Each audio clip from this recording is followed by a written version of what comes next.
ସକାଳ morning walk ଆପଣ ସ୍ୱାଗତ। ମୁଁ ଯାଉଛି ଯାଜପୁର ବିଲେକନା। ଚାଲ ଆଜି ଆମେ ଯିବା ଆମର ଏଇଠି ପାଖରେ ଅଛି ଜଗନ୍ନାଥ ମନ୍ଦିର ବୁଲିକି ଆସିବା। ଚାଲ।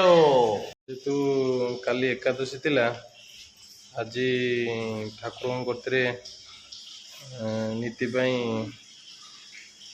ଚାଉଳ ହରିକା ସବୁ ଦିଆହେବ। ଆମେ ଚାଲିଲୁ ଜଗନ୍ନାଥ ମନ୍ଦିର। ଯେଉଁମାନେ ଠାକୁରଙ୍କ ଦିବ୍ୟ ଦର୍ଶନ କରିବା ପାଇଁ ଚାହାନ୍ତି ଆମ ସହିତ ଯୋଡ଼ି ହେଇକି ରୁହନ୍ତୁ, ଆମେ ଆପଣଙ୍କୁ ଦେଖେଇବୁ। ଜୟ ଜଗନ୍ନାଥ।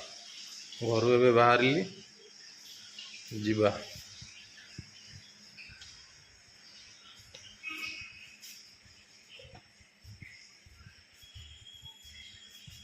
ଜଗନ୍ନାଥ ମନ୍ଦିରକୁ ଯିବେ, ରୁମ୍ରୁ ବାହାରିଲି।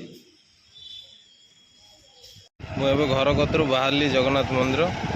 ଚାଲନ୍ତୁ ଯିବା, ଦେଖିବା ମହାପ୍ରଭୁଙ୍କ ଦିବ୍ୟ ଦର୍ଶନ।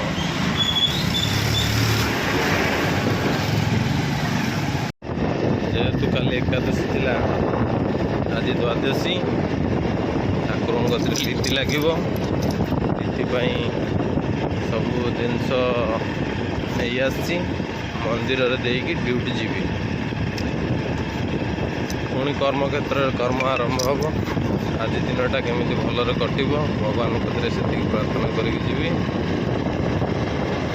ଚାଲନ୍ତୁ ଆମ ଜଗନ୍ନାଥ ମନ୍ଦିରକୁ ଦେଖିଦେଇକି ଡ୍ୟୁଟି ଯିବା। ଚାଲ।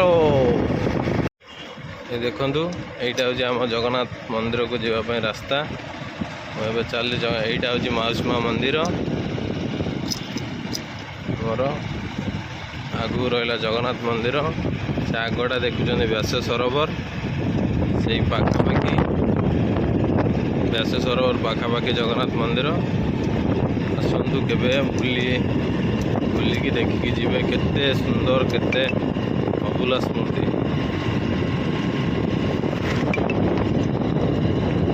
ଯେହେତୁ କାଲି ଏକାଦଶୀ ଥିଲା, ଜଗନ୍ନାଥ ମନ୍ଦିର।